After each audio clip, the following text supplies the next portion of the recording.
Pada mata kuliah struktur data kali ini, kita akan membahas tentang dalam bab sebelumnya telah dijelaskan bahwa variabel sebagai sebuah lokasi di memori komputer yang dapat diakses dengan menggunakan pengenal mereka atau nama mereka. Dengan cara ini, program tidak perlu mengetahui alamat fisik data dalam sebuah memori, karena hanya menggunakan pengenal setiap kali perlu merujuk ke variabel.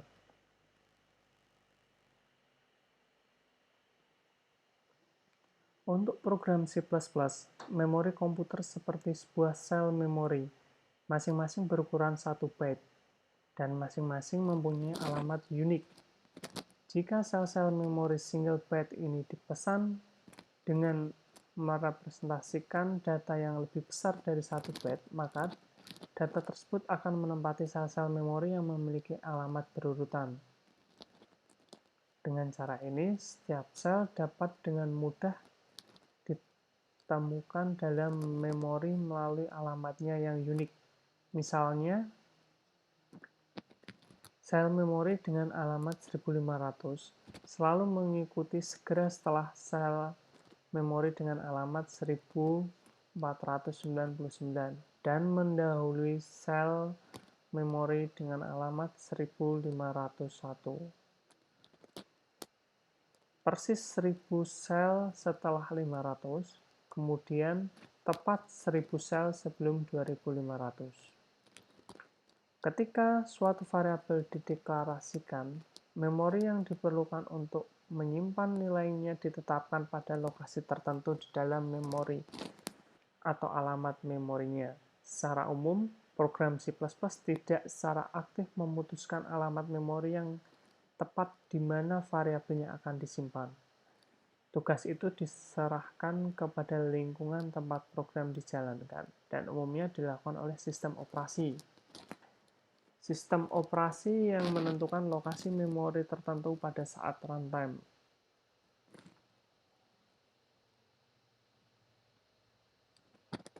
Terdapat dua macam operator pointer yang disediakan dalam bahasa C++, yaitu operator alamat yang disimbolkan dengan tanda ampersand atau dan, kemudian operator dereference yang disimbolkan dengan tanda bintang atau star.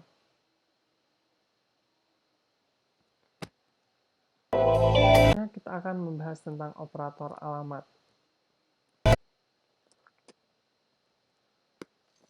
Alamat suatu variabel dapat diperoleh dengan mendahului nama variabel dengan tanda ampersand, yang dikenal sebagai operator alamat. Sebagai contoh, foo sama dengan dan myvar. Ini akan menetapkan alamat variabel myvar ke foo dengan mendahului nama variabel myvar dengan operator alamat, sehingga tidak perlu lagi menetapkan konten dari variabel foo, tetapi cukup alamatnya saja. Alamat sebenarnya dari suatu variabel dalam memori tidak dapat diketahui sebelum runtime, tapi mari kita coba asumsikan untuk membantu memperjelas beberapa konsep. Bahwa myvar ditempatkan selama runtime di alamat memori 1500. Perhatikan kode berikut ini. Nilai-nilai yang terdapat dalam setiap variabel setelah eksekusi akan ditunjukkan oleh diagram berikut.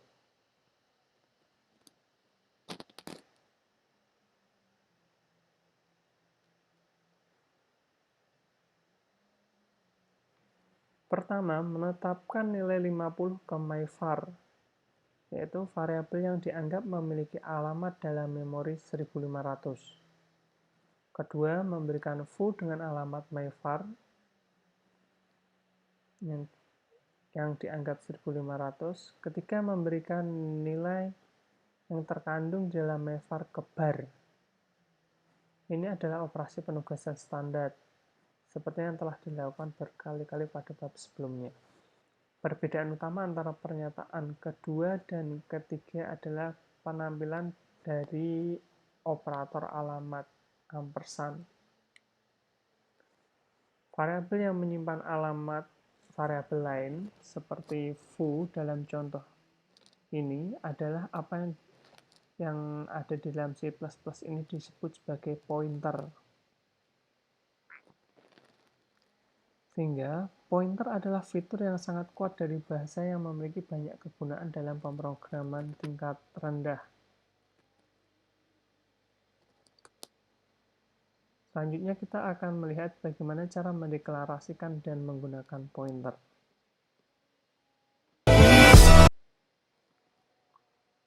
Operator dereferensi.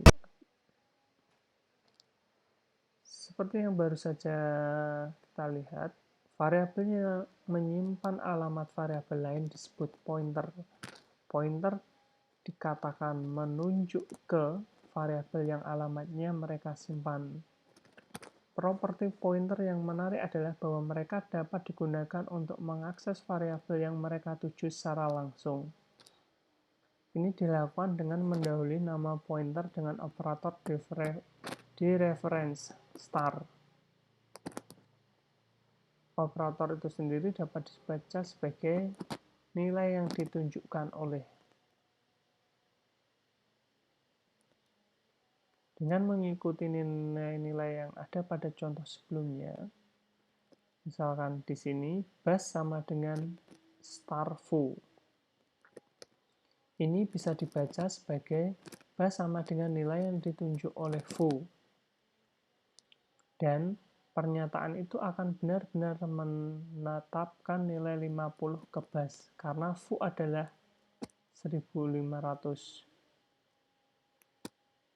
Dan nilai yang menunjuk ke 1500 akan menjadi 50. Perhatikan diagram berikut. Misalkan ada suatu memori.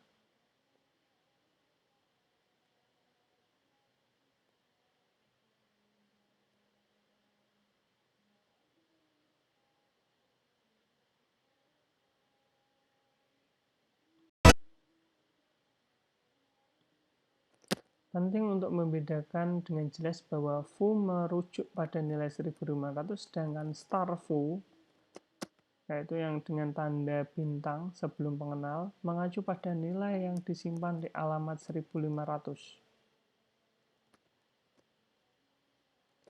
Dalam hal ini adalah 50. Perhatikan perbedaan termasuk atau tidak termasuk operator dereference.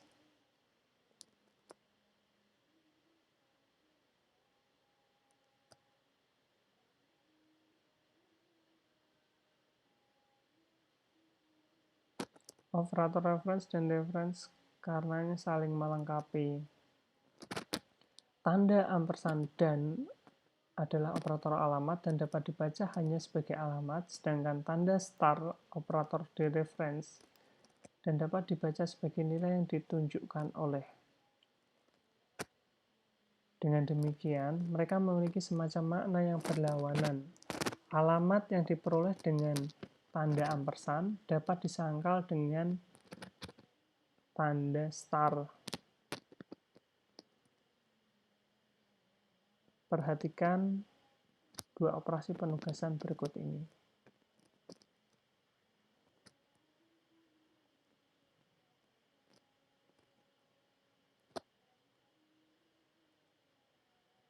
Semua ekspresi akan memberikan hasil sebagai berikut. Bahwa ekspresi pertama cukup jelas, mengingat bahwa operasi penugasan yang dilakukan pada myvar adalah myvar sama dengan 50. Yang kedua menggunakan operator alamat yang mengembalikan alamat dari myvar yang diasumsikan memiliki nilai 1500. Yang ketiga agak jelas karena ekspresi kedua benar dan operasi penugasan dilakukan pada foo adalah foo sama dengan ampersand myvar. Ekspresi keempat menggunakan operator dereference yang dapat dibaca nilai yang ditunjuk oleh dan nilai yang ditunjukkan oleh foo adalah memang 50.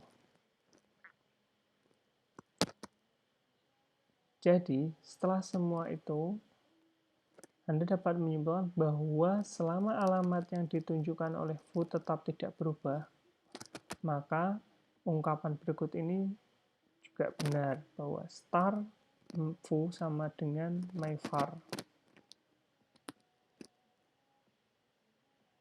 Selanjutnya, kita akan mendeklarasikan pointer.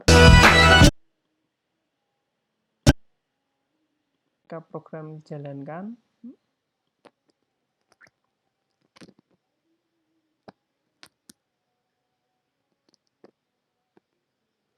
nilai pertama adalah 10, nilai kedua adalah 20.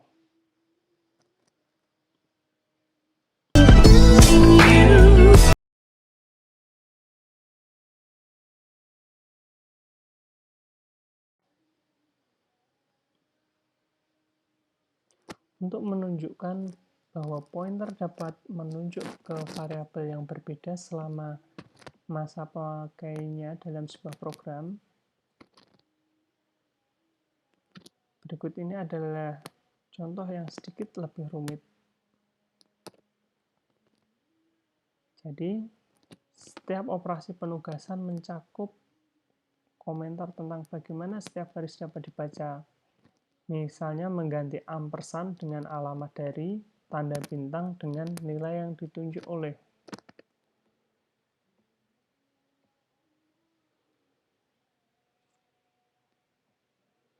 Ketika program ini dijalankan,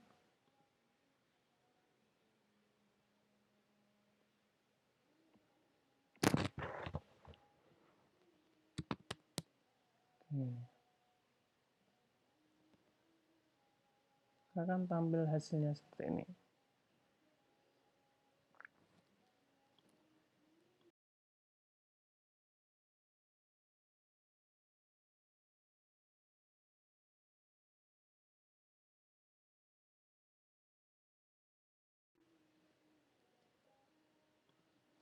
Perhatikan bahwa ada ekspresi dengan pointer P1 dan P2, baik dengan dan tanpa operator dereference.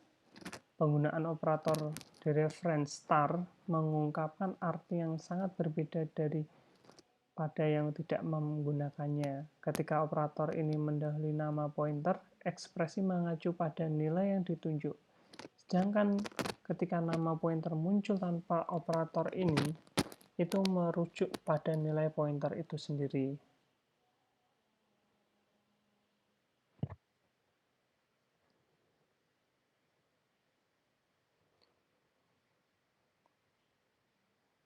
Integer star P1 kemudian star P2 ini menyatakan dua petunjuk yang digunakan dalam contoh sebelumnya, tetapi perhatikan bahwa ada tanda star atau bintang untuk setiap pointer, agar keduanya memiliki tipe pointer integer.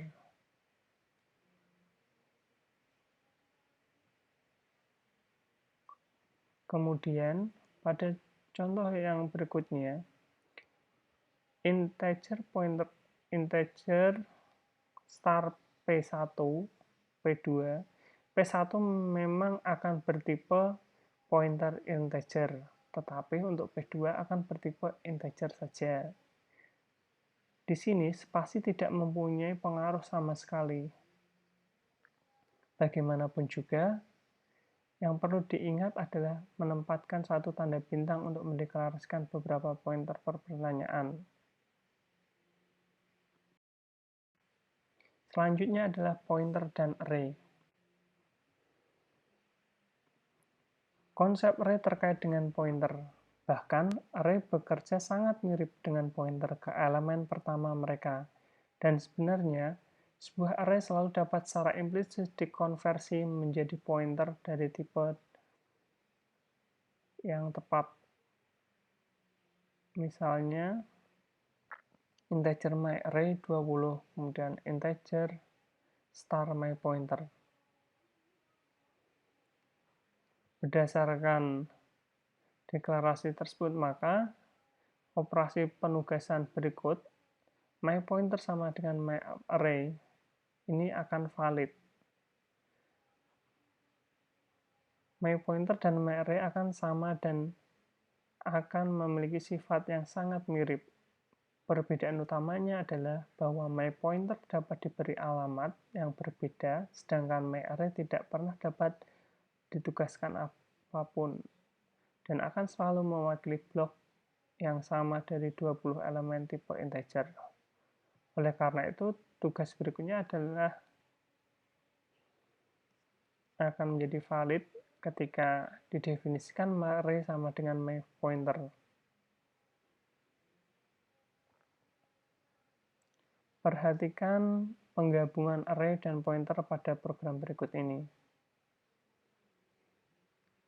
Pointer dan array mendukung rangkaian operasi yang sama, dengan arti yang sama untuk keduanya. Perbedaan utamanya adalah bahwa pointer dapat diberi alamat baru, sedangkan array tidak bisa. Dalam bab tentang array, tanda kurung siku dijelaskan sebagai penentu indeks elemen array. Sebenarnya, kurung ini adalah operator dereferencing yang dikenal sebagai operator offset.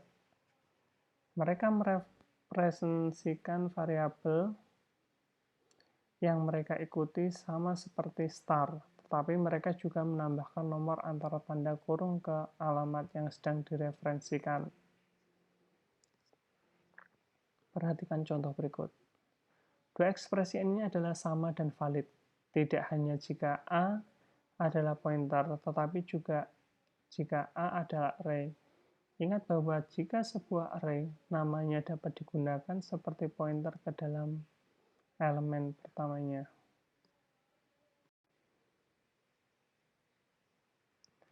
Ini adalah contoh pointer. Ketika dijalankan, maka akan muncul seperti ini. Berikutnya adalah pointer initialization.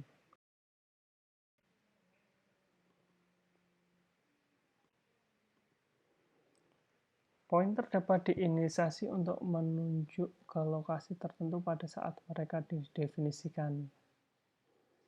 Keadaan variabel yang dihasilkan pada kode ini, integer myvar, integer star myvar sama dengan ampersand myvar, ini akan sama dengan integer myvar, integer star myvar, myvar sama dengan ampersand myvar. Ketika pointer diinisiasi, apa yang diinisiasi adalah alamat yang mereka tuju, tidak pernah nilainya yang ditunjukkan. Dan ini akan berbeda dengan contoh berikut. Integer myvar, integer star myPointer. Star myPointer sama dengan ampersand myvar. Hal ini tidak masuk akal dan bukan merupakan kode yang valid. Tanda star atau bintang dalam deklarasi pointer baris kedua hanya menunjukkan bahwa itu adalah pointer. Itu bukan operasi dereference seperti pada baris ketiga.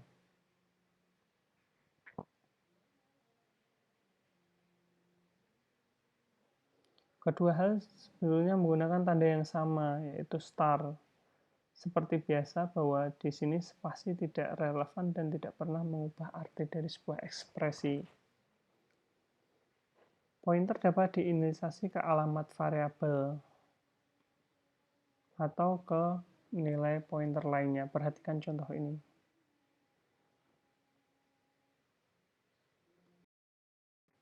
Berikutnya adalah pointer aritmatika. Untuk melakukan operasi aritmatika pada pointer sedikit berbeda dibandingkan melakukan operasi pada tipe integer biasa. Untuk memulainya, hanya operasi penambahan dan pengurangan yang diizinkan. Tetapi penambahan dan pengurangan memiliki perilaku yang sedikit berbeda dengan pointer sesuai dengan ukuran tipe data yang mereka tuju. Ketika diperkenankan tipe data fundamental yang tidak memiliki ukuran berbeda. Sebagai contoh, char selalu memiliki ukuran 1 byte, short umumnya lebih besar daripada itu. Kemudian integer dan long bahkan memiliki ukuran yang lebih besar. Serta ukuran persisnya akan tergantung pada sistem. Sebagai contoh, mari kita bayangkan bahwa dalam sistem yang diberikan char membutuhkan 1 byte, short membutuhkan 2 byte, dan long membutuhkan 4. Misalkan kita memiliki 3 pointer, yaitu pointer char, myChar, pointer short ini from myShort, pointer long, myLong. Dan kita tahu bahwa masing-masing pointer menuju lokasi memori. Untuk char ini 1000, kemudian short ini 2000, dan long 3000. Ketika kita menggunakan operasi increment, plus myChar, plus myShort, dan plus myLong, myChar seperti yang diharapkan akan mengandung nilai 1001, tetapi tidak begitu jelas. myShort akan berisi nilai 2002 dan myLong akan berisi 3004. Meskipun mereka masing-masing hanya bertambah 1 kali. Alasannya adalah ketika menambahkan 1 ke sebuah pointer, pointer dibuat untuk menunjuk ke elemen berikutnya dari tipe yang sama, dan oleh karena itu ukuran dalam byte dan tipe yang ditunjukkannya ditambahkan ke pointer. Perhatikan gambar berikut. Ketika myChar 1 byte, maka ketika ada penambahan, maka di sini akan ada penambahan 1 kotak. Untuk myShort, karena myShort tadi terdiri dari 2 byte, ketika terjadi increment maka dia akan melakukan penambahan di sini. Increment berikutnya dimulai dari 2002. Begitu juga dengan myLong, karena myLong tadi 4 byte, maka untuk increment berikutnya dimulai dari 3004.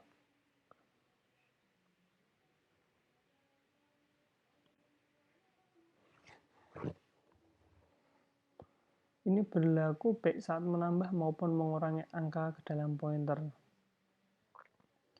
Hal itu sama juga ketika kita menuliskan myChar sama dengan myChar plus 1, myShort sama dengan myShort plus 1, dan myLong sama dengan myLong plus 1. Mengenai operator kenaikan plus maupun penurunan min-min, keduanya dapat digunakan sebagai awalan atau akhiran ekspresi.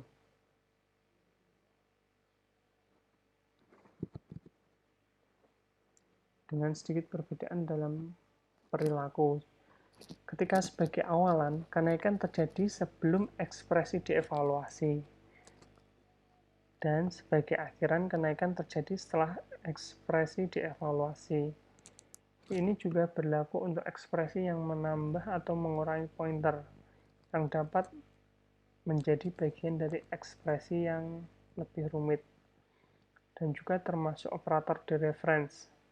Mengingat aturan prioritas operator, kita dapat mengingat bahwa operator postfix seperti kenaikan dan penurunan memiliki prioritas lebih besar atau lebih tinggi daripada operator awalan, seperti operator dereference star.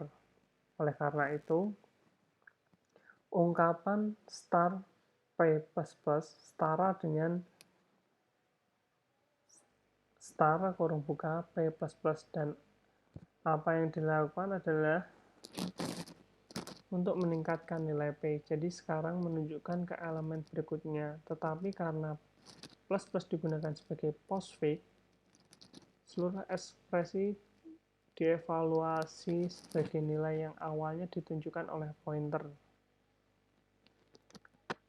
pada dasarnya ini adalah 4 kombinasi yang mungkin dari operator di reference dengan versi awalan dan akhiran dari operator increment.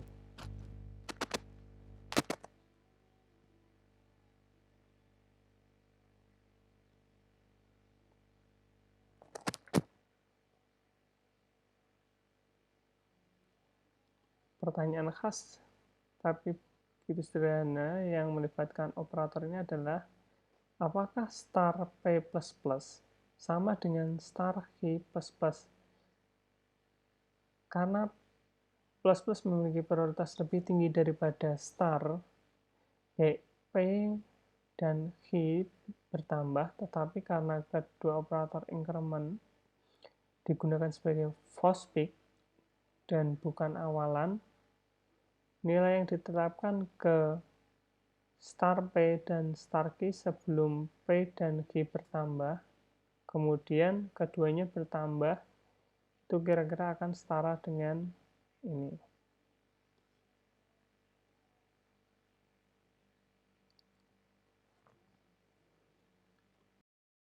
Pointer dan konstanta.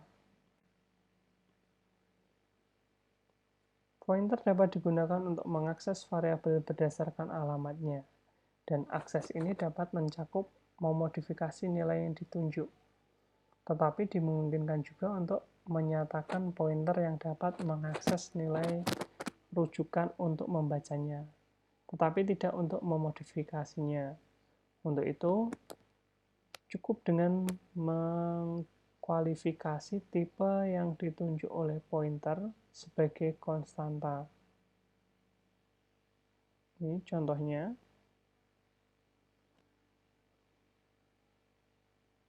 Di sini, P menunjukkan ke suatu variabel, tetapi menunjuknya dengan cara yang memenuhi syarat, artinya dapat membaca nilai yang ditunjukkan tetapi tidak dapat memodifikasinya. Perhatikan juga bahwa ekspresi ampersand dan Y adalah tipe pointer integer atau integer star. Tetapi ini ditugaskan ke pointer tipe konstanta.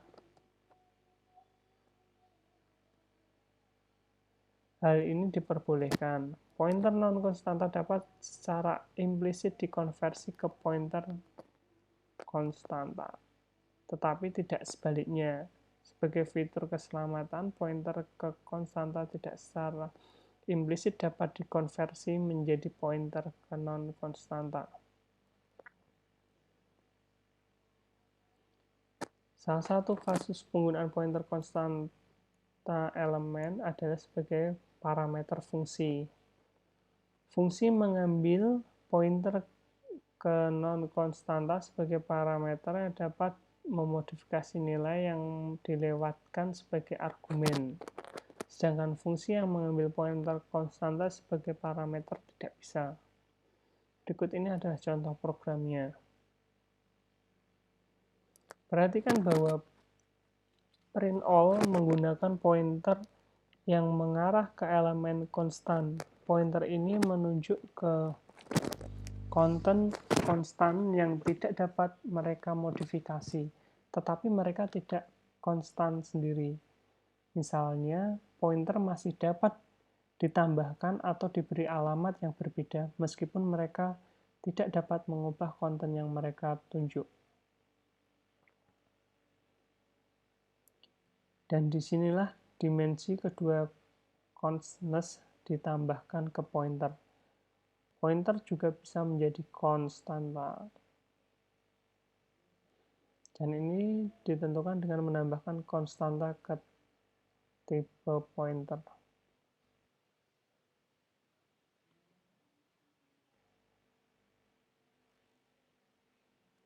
Sintaksis dengan const dan pointer merupakan hal yang rumit, dan mengenali kasus-kasus yang paling cocok untuk setiap penggunaan cenderung membutuhkan pengalaman. Untuk menambahkan sedikit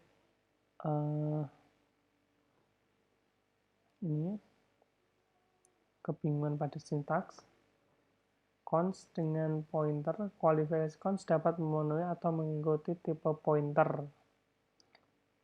Dengan arti yang sama persis.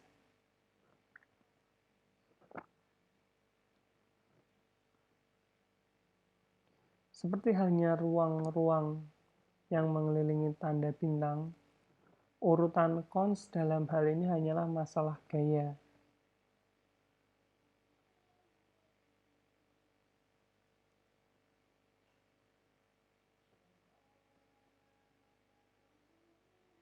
Jika program dijalankan, maka akan tampil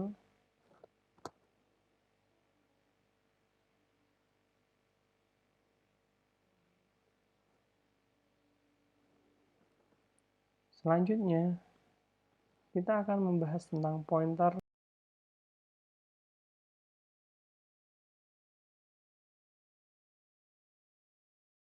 dan string literal.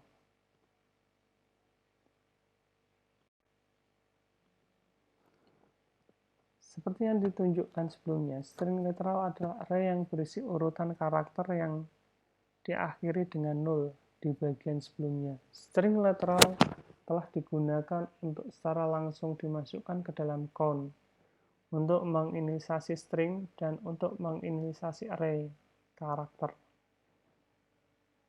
Tetapi, mereka juga dapat diakses secara langsung. String literal adalah array dari tipe array yang tepat untuk memuat semua karakternya ditambahkan karakter 0 di bagian akhir, dengan masing-masing elemennya adalah tipe const char.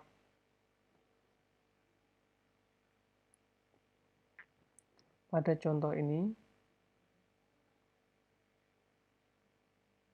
adalah cara mendeklarasikan array dengan representasi literal untuk hello, dan kemudian sebuah pointer ke elemen pertamanya ditugaskan ke foo. Jika kita membayangkan bahwa hello disimpan di lokasi memori yang dimulai pada alamat 1702, kita dapat mewakili deklarasi sebagai berikut. Perhatikan gambar berikut ini. Perhatikan bahwa di sini foo adalah pointer dan berisi nilai 1702, bukan H atau hello, meskipun 1702 memang alamat dari keduanya.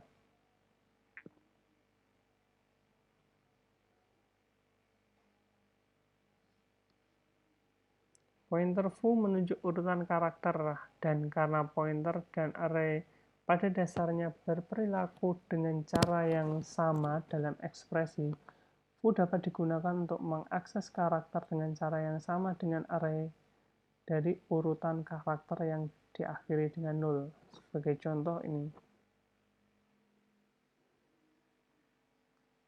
Kedua ekspresi tersebut memiliki nilai O, yaitu elemen kelima dari array. Selanjutnya adalah pointer ke pointer. C++ memungkinkan penggunaan pointer yang menunjuk ke pointer, bahwa pada gilirannya menunjuk ke data, atau bahkan ke pointer lainnya. Sintaksnya hanya membutuhkan tanda bintang untuk setiap tingkat dalam deklarasi pointer. Perhatikan contoh berikut. Dengan asumsi lokasi memori yang dipilih secara asa untuk setiap variabel adalah 7230, 8092, dan 10.502, sehingga dapat direpresentasikan sebagai berikut. Dengan nilai masing-masing variabel diwakili di dalam sel yang sesuai dan alamat masing-masing dalam memori diwakili oleh nilai yang ada di bawahnya, hal baru dalam contoh ini adalah variabel C yang merupakan penunjuk ke penunjuk dan dapat digunakan dalam 3 tingkat yang berbeda. Masing-masing dari mereka akan sesuai dengan nilai yang berbeda.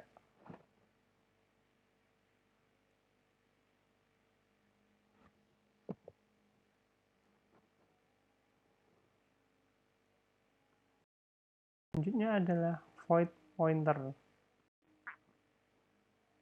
Jenis void pointer adalah tipe khusus dari pointer. Dalam C++, void merepresentasikan tidak adanya tipe.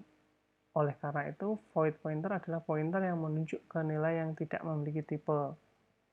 Dan dengan demikian juga, panjang yang tidak ditentukan dan sifat dereferencing yang tidak ditentukan.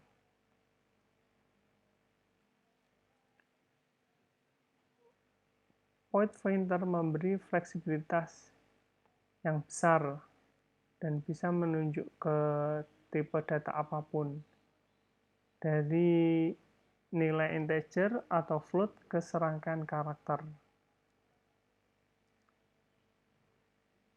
Sebagai gantinya, mereka memiliki batasan besar data yang ditunjukkan oleh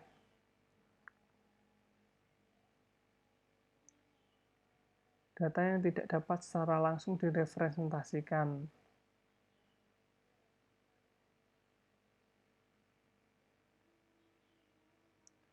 Sehingga alamat apapun dalam penunjuk kosong perlu diubah menjadi beberapa tipe pointer lain.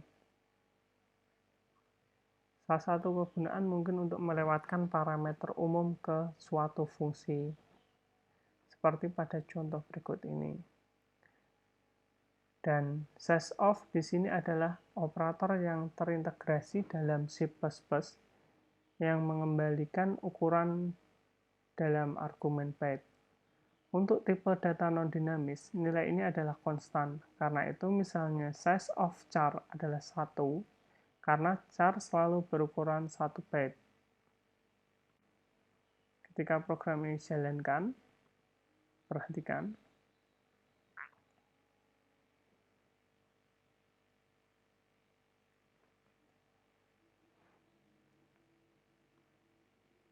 Selanjutnya kita akan membahas tentang invalid pointer dan null pointer.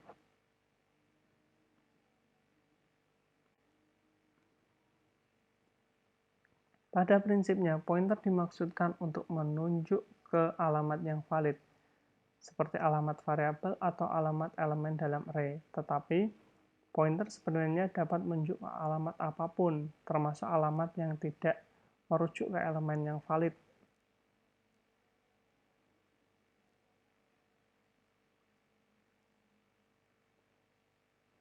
Baik P maupun Q menunjuk ke alamat yang diketahui mengandung nilai, tetapi tidak ada pernyataan di atas yang menyebabkan kesalahan. Dalam C++, pointer tidak diizinkan mengambil nilai apapun. Tidak peduli apakah ada suatu di alamat itu atau tidak. Apa yang dapat menyebabkan kesalahan adalah melakukan dereferensi pointer seperti itu. Mengakses pointer seperti itu menyebabkan perilaku tidak terdefinisi, mulai dari kesalahan selama runtime hingga mengakses beberapa nilai acak. Tetapi, terkadang semua pointer benar-benar perlu secara eksplisit menunjuk ke suatu tempat, dan bukan hanya alamat yang tidak valid. Untuk kasus seperti itu, ada nilai khusus yang dapat diambil oleh jenis penunjuk, nilai penunjuk 0. Nilai ini dapat dinyatakan dalam C++ dalam dua cara, baik dengan nilai integer 0 atau dengan kata kunci null ptr atau null pointer.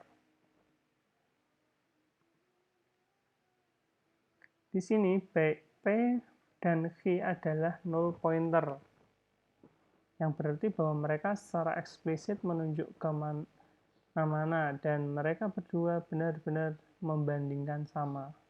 Membandingkan semua null pointer dengan null pointer lainnya. Juga cukup biasa untuk melihat konstanta null yang didefinisikan digunakan dalam kode lama untuk merujuk ke nilai null pointer. Berikutnya adalah pointer ke fungsi.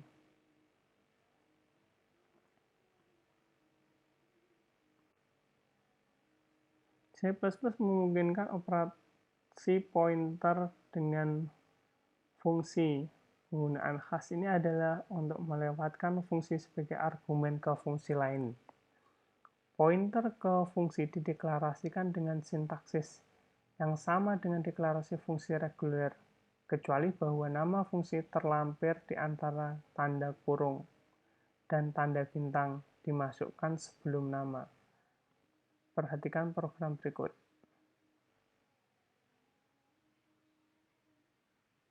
Dalam contoh, minus adalah penunjuk ke fungsi yang memiliki dua parameter tipe integer. Langsung diinisialisasi untuk menunjuk ke pengurangan fungsi.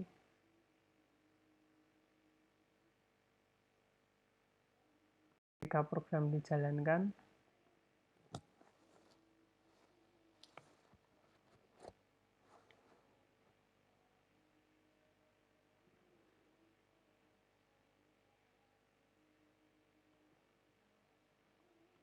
oke, sekian adalah kuliah struktur data tentang pointer. Terima kasih.